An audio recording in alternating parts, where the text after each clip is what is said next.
تخيل إنك بتصحى كل يوم بتحاول ترضي الناس، تبان ناجح، تبان سعيد، لكن جواك تعبان ومضغوط ومش فاهم أنت بتجري ورا إيه بالظبط.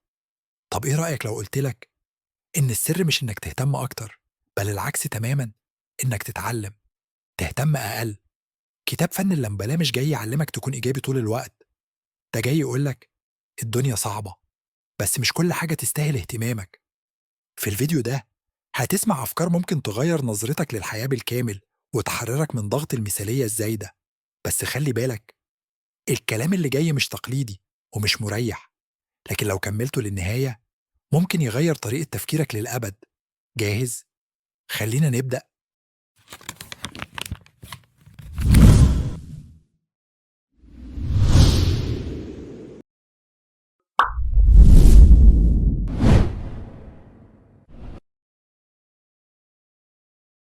الحياة مليئة بالضغوطات والتوقعات التي تدفعك نحو المثالية. هل تجد نفسك متوترا بسبب محاولة إرضاء الآخرين والنجاح حسب معايير المجتمع؟ فهذا الكتاب لك، حيث يبين لك مارك مانسون في كتابه فن اللامبالاة لعيش حياة تخالف المألوف أهمية التركيز على المهم حقا في هذه الحياة وتجاهل ما لا يستحق الاهتمام. فليس بالضرورة أن تظل إيجابيا طوال الوقت، ولكن المهم أن تعيش بسعادة وتتعلم كيف تتعامل مع الشدائد بشكل أفضل. الفصل الأول: لا تحاول.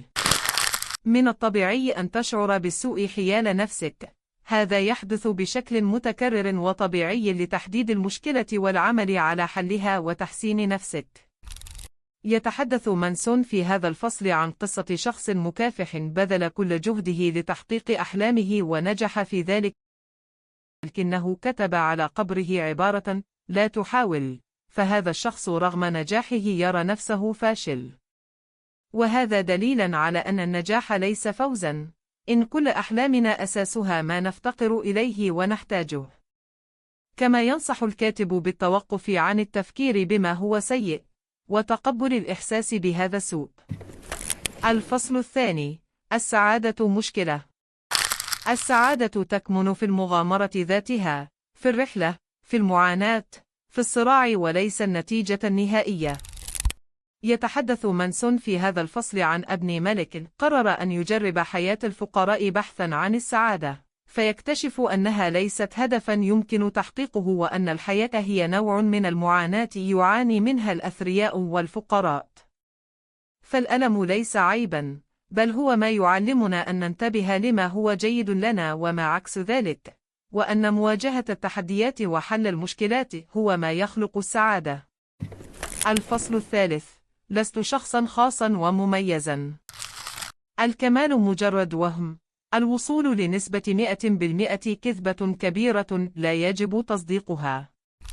يروى لنا الكاتب في هذا الفصل عن شخص مهم من منظوره، فهو يرى أن الجميع في حاجة إليه ولا يتوقف عن الحديث عن نفسه، ولكنه في الحقيقة ليس بهذا القدر.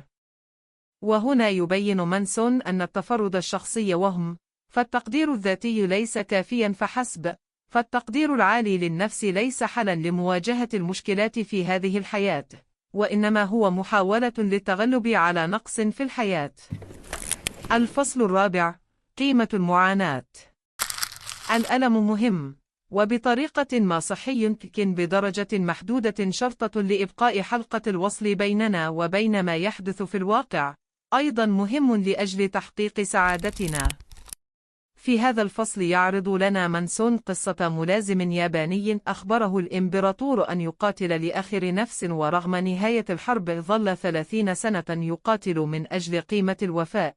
البعض رآه أسطورة في الوفاء، والآخر رآها أيقونة للغباء، حيث أضاع حياته في اللاشيء. وهنا حذر الكاتب من المقاييس غير الحقيقية التي تشوه القيمة. كما في القصة، فالمشكلة ليست في قيمة الوفاء، وإنما في مقياسه لتلك القيمة. وكما يبين الكاتب أن هناك نوعين من القيم: قيم جيدة واقعية بناءة للمجتمع وقابلة للسيطرة والتحكم مثل الصدق، وأخرى سيئة هدامة للمجتمع ولا يمكن التحكم بها مثل الشهرة. فإذا اخترت قيمة جيدة ومقاييس حقيقية ستشعر بلذة رغم المعاناة، بينما إذا اخترت قيمة سيئة أو مقاييس غير حقيقية فستشعر بألم المعاناة. الفصل الخامس: أنت في حالة اختيار دائم. السر في عيش حياة أفضل هو إعطاء أولوية للخيارات المناسبة. منح كل شيء حجمه الحقيقي هو الطريق لتحقيق هذه الأولوية. يناقش الكتاب في هذه الفقرة قصة لشخصين مشهورين تعرضوا لنفس الظروف الخارجة عن إرادتهم، ولكن كل منهم تعامل معها بطريقته الخاصة، فأحدهم جعل الانتقام هدفا فظل تعيسا لأنه لم ينسى الماضي رغم نجاحه. أما الثاني فقرر التحكم بالألم بطريقة إيجابية، وقرر تأسيس عائلة وعيش حياة هادئة، فكانت نهايته أكثر سعادة. وهنا يؤكد الكاتب على أن حياتنا نتيجة لاختياراتنا، وأننا مسؤولون عن تلك الاختيارات بغض النظر عن الظروف الخارجية. الفصل السادس: أنت مخطئ في كل شيء. تقبل الشكوك في نفسك هي خطوة أولى للتحسن. التغير سيكون غير مناسبا وغير مريح في البداية فقط، بعدها ستدرك أنك اتخذت القرار الصحيح. ستشك أنك اتخذت القرار الصحيح، لكن النبتة تستغرق وقتا لتنضج. هنا يتحدث الكاتب عن شخص قضى حياته وهو يعتقد أن أفكاره كلها صحيحة ومؤكدة، وأكتشف مع الوقت أن الأفكار والمعتقدات تتبدل في كل مرحلة. وهنا يرى الكاتب أن الإنسان مخطئ بطبعه، وهذا ما يدفعه للتغير. لذلك فبدلا من السعي وراء أن نكون على صواب دائما علينا أن نبحث عن الخطأ في حياتنا. الفصل السابع: الفشل طريق التقدم. الشجاعة ليست عدم الخوف، بل تجاوز الخوف والتصرف رغم وجوده. يشير الكاتب في هذا الفصل أن الفشل هو الطريق للتعلم والنجاح، وأن تجنب الفشل هو تجنب النجاح أيضا، فيجب عدم الخوف من الفشل. فبكل الأحوال مقياس الفشل يمكن التحكم به وتحديده، وأنك يمكنك أن تتناسى الفشل وتمضي في طريقك نحو التقدم والنجاح. الفصل الثامن: أهمية قول لا. قم بإزالة الغمامة من على عينيك.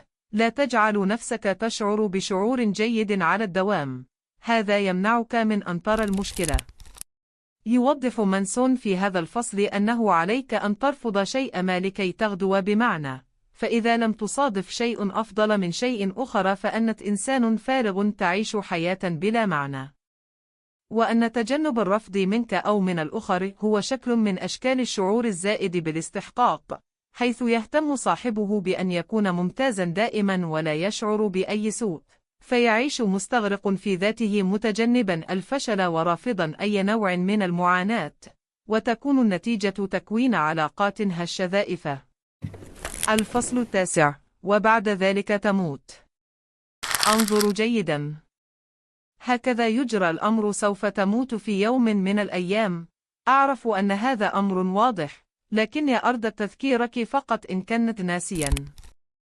هذا الفصل يتكلم عن حتمية الموت، وأن الحياة قصيرة، وإن عشت متجنبا كل ما هو مؤلم ومزعج، فهذا يعني أنك تتجنب أن تكون حيا. الموت يخيفنا، لذلك نتجنب التفكير فيه، ولكنه حقيقة محتمة، ولكننا خلقنا لغاية. بموتك قد ينتهي كل شيء، ولكن بإمكانك تخليد ذكراك بعمل ما أو بتطوير شيء أو بفعل إنساني يجعل في ذاكرة من غيرت في حياته.